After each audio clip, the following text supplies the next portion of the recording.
Chapter 42. The man led me north into the outside courtyard and brought me to the rooms that are in front of the open space in the house facing north. The length of the house on the north was 175 feet, and its width 87.5 feet. Across the 35 feet that separated the inside courtyard from the paved walkway at the edge of the outside courtyard, the rooms rose level by level for 3 stories. In front of the rooms on the inside was a hallway 17.5 feet wide and 175 feet long. Its entrances were from the north. The upper rooms themselves were narrower, their galleries being wider than on the first and second floors of the building. The rooms on the 3rd floor had no pillars like the pillars in the outside courtyard and were smaller than the rooms on the 1st and 2nd floors. There was an outside wall parallel to the rooms in the outside courtyard. It fronted the rooms for 87.5 feet. The row of rooms facing the outside courtyard was 87.5 feet long. The row on the side nearest the sanctuary was 175 feet long. The 1st floor rooms had their entrance from the east, coming in from the outside courtyard. On the south side, along the length of the courtyard's outside wall and fronting on the temple courtyard, were rooms with a walkway in front of them. These were just like the rooms on the north, same exits and dimensions, with the main entrance from the east leading to the hallway and the doors to the rooms the same as those on the north side. The design on the south was a mirror image of that on the north. Then he said to me, "The north and south rooms adjacent to the open area are holy rooms where the priests who come before God eat the holy offerings. There they place the holy offerings, grain offerings, sin offerings, and guilt offerings. These are set apart rooms, holy space.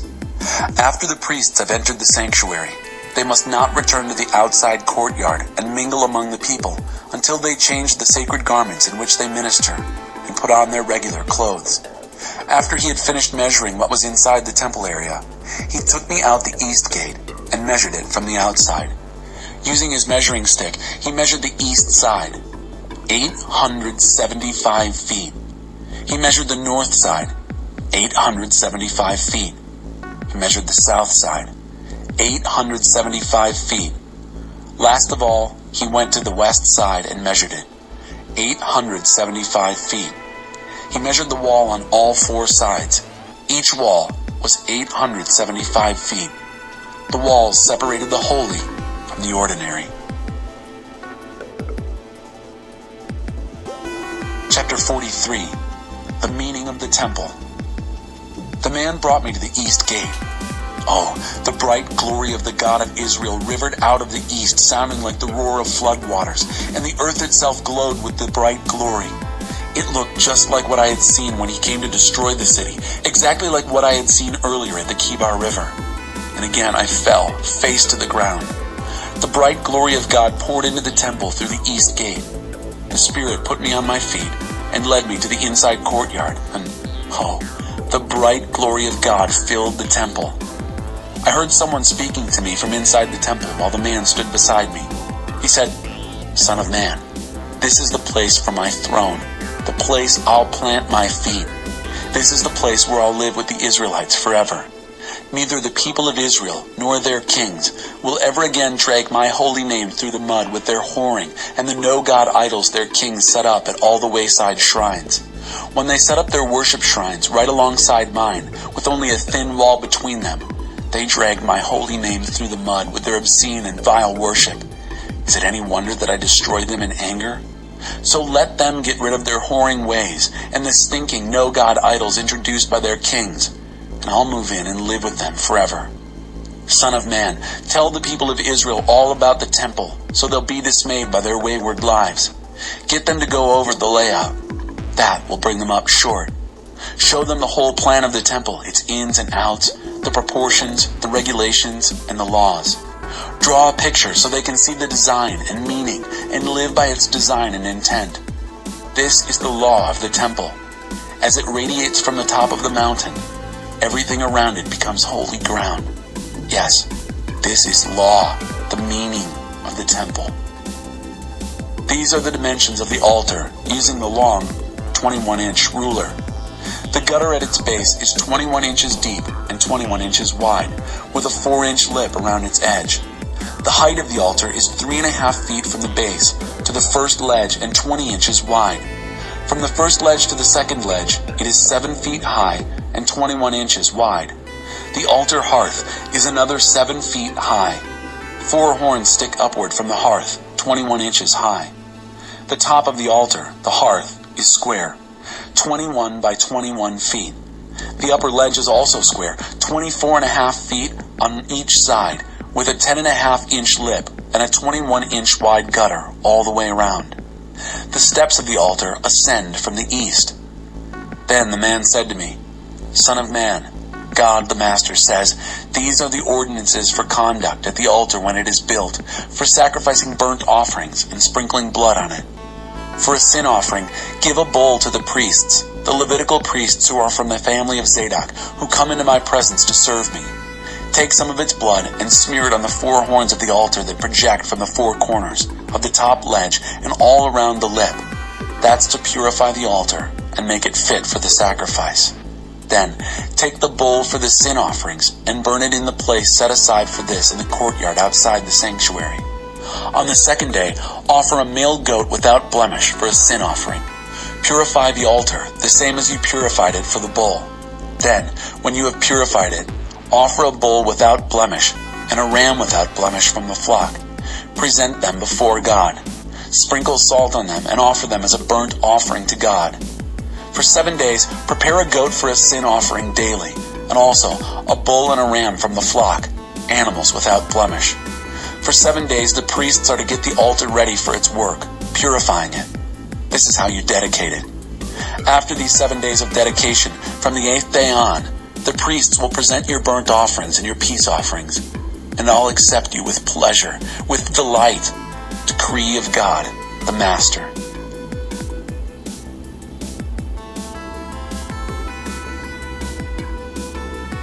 Chapter 44, Sanctuary Rules. Then the man brought me back to the outside gate complex of the sanctuary that faces east, but it was shut. God spoke to me. This gate is shut, and it's to stay shut. No one is to go through it because God, the God of Israel, has gone through it. It stays shut. Only the prince, because he's the prince, may sit there to eat in the presence of God. He is to enter the gate complex through the porch and leave by the same way. The man led me through the north gate to the front of the temple. I looked, and the bright glory of God filling the temple of God. I fell on my face in worship. God said to me, "Son of man, get a grip on yourself. Use your eyes, use your ears. Pay careful attention to everything I tell you about the ordinances of this temple of God, the way all the laws work, instructions regarding it, and all the entrances and exits of the sanctuary. Tell this bunch of rebels, this family, Israel, message of God, the Master. No more of these vile obscenities, Israel, dragging irreverent and unrepentant outsiders, uncircumcised in heart and flesh, into my sanctuary, feeding them the sacrificial offerings as if it were the food for a neighborhood picnic. With all your vile obscenities, you've broken trust with me, the solemn covenant I made with you. You haven't taken care of my holy things. You've hired out the work to foreigners who care nothing for this place, my sanctuary. No irreverent and unrepentant aliens, uncircumcised in heart or flesh, not even the ones who live among Israelites, are to enter my sanctuary. The Levites who walked off and left me, along with everyone else, all Israel, who took up with all the no-God idols, will pay for everything they did wrong. From now on, they'll do only the menial work in the sanctuary, guard the gates and help out with the temple chores, and also kill the sacrificial animals for the people and serve them. Because they acted as priests to the no-God idols and made my people Israel stumble and fall, I've taken an oath to punish them. Decree of God, the Master. Yes, they'll pay for what they've done. They're fired from the priesthood. No longer will they come into my presence and take care of my holy things. No more access to the holy place. They'll have to live with what they've done, carry the shame of their vile and obscene lives. From now on, their job is to sweep up and run errands. That's it. But the Levitical priests who descend from Zadok, who faithfully took care of my sanctuary when everyone else went off and left me, are going to come into my presence and serve me. They are going to carry out the priestly work of offering the solemn sacrifices of worship. Decree of God, the Master. They are the only ones permitted to enter my sanctuary. They're the only ones to approach my table and serve me, accompanying me in my work. When they enter the gate complex of the inside courtyard, they are to dress in linen. No woolens are to be worn while serving at the gate complex of the inside courtyard or inside the temple itself. They are to wear linen turbans on their heads and linen underclothes, nothing that makes them sweat. When they go out into the outside courtyard where the people gather, they must first change out of the clothes they have been serving in, leaving them in the sacred rooms where they change to their everyday clothes, so that they don't trivialize their holy work by the way they dress. They are to neither shave their heads nor let their hair become unkempt, but must keep their hair trimmed and neat. No priest is to drink on the job, no wine while in the inside courtyard. Priests are not to marry widows or divorcees, but only Israelite virgins or widows of priests. Their job is to teach my people the difference between the holy and the common, to show them how to discern between unclean and clean. When there's a difference of opinion, the priests will arbitrate. They'll decide on the basis of my judgments, laws, and statutes. They are in charge of making sure the appointed feasts are honored and my Sabbaths kept holy in the ways I've commanded. A priest must not contaminate himself by going near a corpse, but when the dead person is his father or mother, son or daughter, brother or unmarried sister, he can approach the dead. But after he has been purified, he must wait another 7 days. Then, when he returns to the inside courtyard of the sanctuary to do his priestly work in the sanctuary, he must first offer a sin offering for himself. Decree of God, the Master. As to priests owning land, I am their inheritance. Don't give any land in Israel to them. I am their land, their inheritance. They'll take their meals from the grain offerings, the sin offerings, and the guilt offerings. Everything in Israel offered to God in worship is theirs. The best of everything grown, plus all special gifts, come to the priests. All that is given in worship to God goes to them. Serve them first. Serve from your best, and your home will be blessed. Priests are not to eat any meat from bird or animal unfit for ordinary human consumption, such as carcasses found dead on the road or in the field. Chapter 45. Sacred Space for God. When you divide up the inheritance of the land, you must set aside part of the land as sacred space for God, approximately 7 miles long by 6 miles wide, all of it holy ground.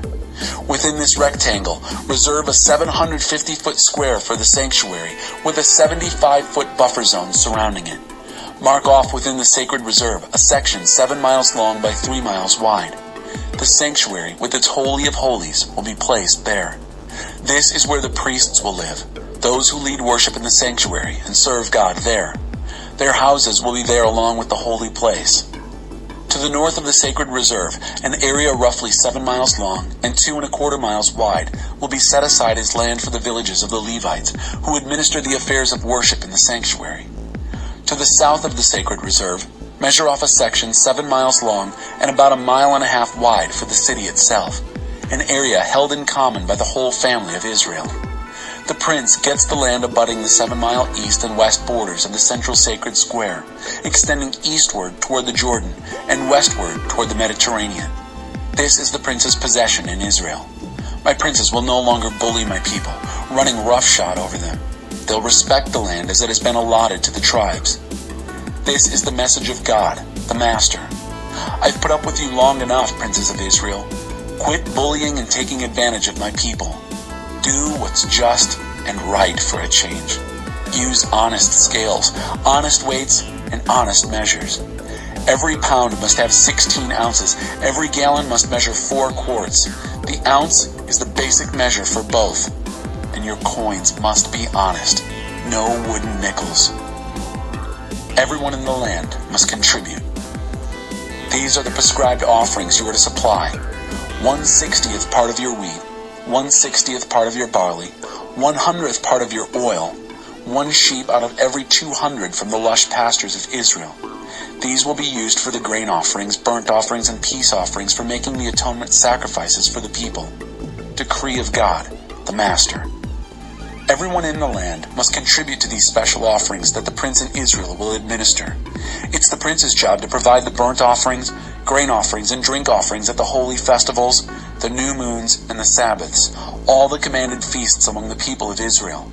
Sin offerings, grain offerings, burnt offerings, and peace offerings for making atonement for the people of Israel are his responsibility. This is the message from God, the Master. On the first day of the first month, take an unblemished bull calf and purify the sanctuary. The priest is to take blood from the sin offerings and rub it on the doorposts of the temple, on the four corners of the ledge of the altar, and on the gate entrance to the inside courtyard. Repeat this ritual on the seventh day of the month for anyone who sins without knowing it. In this way, you make atonement for the temple. On the 14th day of the first month, you will observe the Passover, a feast of 7 days. During the feast, you will eat bread made without yeast. On Passover, the prince supplies a bull as a sin offering for himself and all the people of the country. Each day, for each of the 7 days of the feast, he will supply 7 bulls and 7 rams unblemished as a burnt offering to God, and also, each day, a male goat. He will supply about 5.5 gallons of grain offering and a gallon of oil for each bull and each ram.